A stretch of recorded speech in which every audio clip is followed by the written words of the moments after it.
Bismillahirrahmanirrahim. Assalamualaikum warahmatullahi wabarakatuh. Pada kesempatan kali ini, saya mencoba menjelaskan materi tentang manajemen perubahan, salah satu tugas yang diberikan dari mata kuliah manajemen inovasi.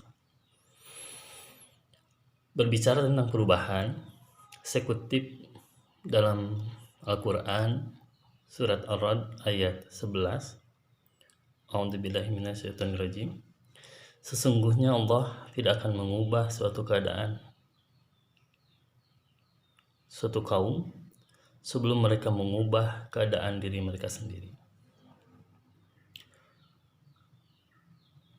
Inilah sebagai landasan saya berpikir bahwa perubahan itu harus diawali dari diri sendiri. Karena Allah tidak akan pernah mengubah keadaan suatu kaum sebelum mereka mengubah keadaan diri sendiri. Berubah ke arah yang lebih baik pada tentunya. Jadi pada kesempatan ini menggambarkan bahwa tentang manajemen perubahan itu hasil yang diharapkan ketika berbicara tentang program area perubahan reformasi organisasi, maka hasilnya adalah adanya perubahan mindset dan kultur set serta terbangunnya birokrasi dengan integritas dan kinerja yang tinggi. Perubahan yang seharusnya dilaksanakan oleh agent of change atau tunas integritas yang belum terlihat.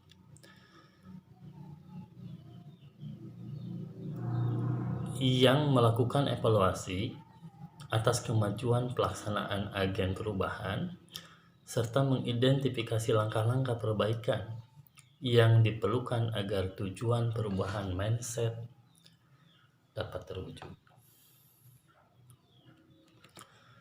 Banyak sekali faktor-faktor yang mendorong perubahan. Tentunya perubahan itu bisa dari internal atau juga dari eksternal.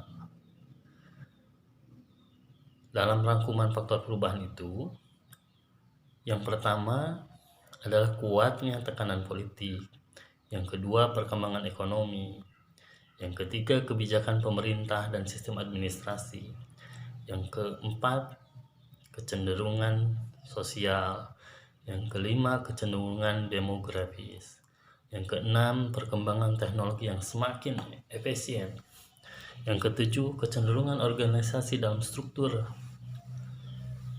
yang kedelapan perkembangan pasar yang semakin kompetitif, yang kesembilan masalah sumber daya manusia, pekerja, dan manajer, yang ke-10 meningkatnya tuntutan pelanggan. Itu adalah faktor-faktor yang mendorong dalam perubahan secara organisasi. Sehingga yang harus dilakukan adalah bagaimana tujuan dan sasaran perubahan itu. Yang menjadi tujuan dan sasaran perubahan adalah yang pertama memperbaiki kinerja organisasi tentunya. Yang kedua, mengupayakan perubahan perilaku. Yang ketiga, mempersiapkan masa depan yang lebih baik. Kalau hari ini tidak dilakukan, maka kita akan menjadi bangsa yang jauh tertinggal. Kenyamanan dalam keadaan yang seperti ini tentunya akan mengakibatkan kita menjadi bangsa yang tertinggal. Karena perubahan itu sangat masif.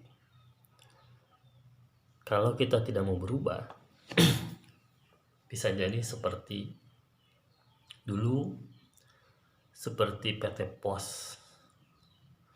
PT Pos karena ditopang sebagai BUMN dengan monopoli semua berkaitan dengan pos harus ke PT Pos Indonesia, maka PT Pos menjadi gurita perusahaan di bidang surat menyurat.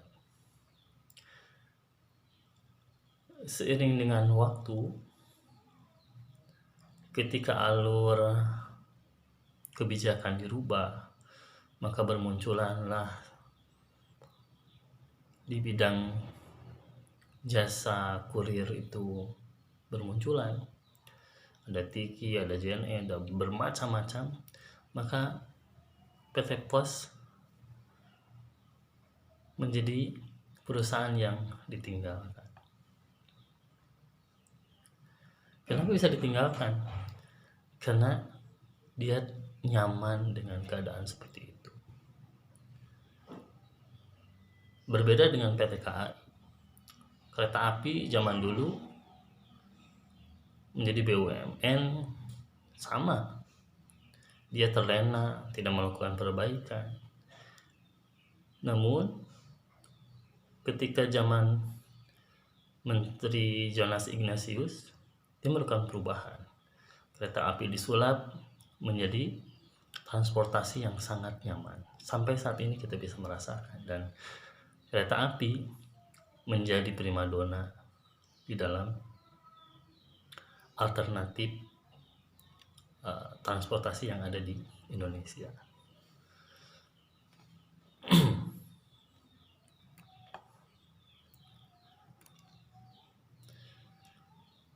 Ada beberapa respon terhadap perubahan. Salah satu adalah respon negatif terhadap perubahan, yakni dalam dibagi menjadi 8 fase respon negatif terhadap perubahan. Yang pertama adalah stabilitas. Yang kedua, immobilization atau tidak bergerak karena kenyamanan. Yang ketiga, penolakan. Yang keempat, kemarahan. Kelima, perundingan. Keenam, tertekan, kemudian pengujian dan penerimaan. Tentu setiap perubahan itu tidak langsung akan diterima. Maka tahap-tahapnya seperti demikian. Berbeda dengan respon positif. Respon positif itu dibagi menjadi 5. Yang pertama, adanya perasaan optimis secara diam-diam. Yang kedua, timbulnya pernyataan pesimisme terhadap perubahan. Kemudian, tumbuhnya kesadaran bahwa perubahan merupakan realitas yang dihadapi. Kemudian yang keempat, keberanian untuk menyatakan optimisme terhadap perubahan. Yang kelima, kesediaan turut serta dalam proses perubahan. Nah, inilah respon dalam menghadapi perubahan. Ada yang negatif, ada yang positif. Tentu hari ini yang paling cepat di perubahan itu adalah di bidang teknologi. Kalau hari ini kita tidak mengikuti teknologi, maka kita akan menjadi orang yang tertinggal jauh. Kita tidak bisa, salah satunya adalah ojek online. Dulu orang mengojek diam di pangkalan, nongkrong di pangkalan. Tapi hari ini dengan teknologi muncullah ojek online, sehingga persaingan begitu ketat. Orang yang tidak mau berubah, dia mempertahankan cara-cara yang sudah dirasakan nyaman, maka lambat laun akan tergerus. Konsumennya hanya itu-itu saja. Berbeda dengan orang yang dia mau menerima dalam perubahan itu sendiri. Pasti akan ada perubahan yang dirasakan. Ada perbedaan. Adanya resistensi perubahan dalam organisasi karena 4 hambatan. Yang pertama adalah kelambanan struktur. Struktur itu adalah sebagai pemangku kebijakan. Yang kedua, kelambanan kelompok kerja. Yang ketiga, tantangan terhadap keseimbangan kekuatan yang ada. Kemudian yang terakhir adalah usaha perubahan sebelumnya tidak berhasil. Dia sudah melakukan perubahan tapi dia tidak berhasil. Ini traumatik. Ada taktik yang harus disarankan untuk mengatasi resistensi itu sendiri. Yang pertama adalah tentu pendidikan dan komunikasi. Ilmu pengetahuan yang semakin berkembang itu akan mencoba merubah resistensi itu sendiri. Yang kedua adalah partisipasi. Semua orang harus berpartisipasi dalam melakukan perubahan. Yang ketiga adalah fasilitas dan dukungan. Yang keempat negosiasi. Yang kelima manipulasi dan pemilihan. Terakhir mungkin bisa jadi harus dengan paksaan atau kekerasan. Ada perubahan inkremental, ada perubahan fundamental. Perubahan inkremental adalah perubahan dengan sendirinya, alami pada umumnya. Yang berubah adalah metode, proses kerja, tata letak, peluncuran produk baru, ganti situasi di mana terlihat ada kelanjutan keadaan yang lalu dengan yang sekarang. Sedangkan perubahan fundamental adalah perubahan yang di dalamnya mengandung hal-hal yang strategis, visioner, transformasial. Perubahan ini patut diperhitungkan lingkungan internal dan eksternal. Contohnya merger atau restrukturisasi. Sedangkan inovasi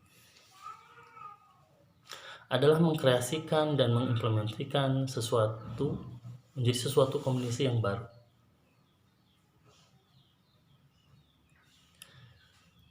Bisa jadi lebih ke arah newness atau kebaruan. Berdasarkan fungsinya, inovasi itu ada dua, inovasi teknologi, ada inovasi administrasi. Kesimpulannya, perilaku inovatif adalah semua perilaku individu yang diarahkan untuk menghasilkan, mengimplementasikan hal-hal baru yang bermanfaat dalam berbagai level organisasi, yang terdiri dari dua dimensi, yaitu kreativitas dan pengambilan risiko dan proses inovasi yang bersifat inkremental. Jadi inti dari manajemen perubahan itu adalah hari ini kita harus menjadi orang yang mampu berubah ke arah yang lebih baik. Karena ada 3 pilihan. 1, menjadi orang yang beruntung. 2, menjadi orang yang rugi. 3, menjadi orang celaka. Yang beruntung itu adalah yang hari ini lebih baik daripada hari kemarin. Yang rugi adalah yang hari ini sama dengan yang kemarin. Tidak ada inovasi, tidak ada kreativitas, dia nyaman dengan kondisi yang ada, maka itu termasuk menjadi orang yang rugi. Yang celaka adalah yang hari ini lebih jelek daripada yang kemarin. Sekian paparan singkat dari saya, semoga bisa bermanfaat bagi kita semua. Assalamualaikum warahmatullahi wabarakatuh.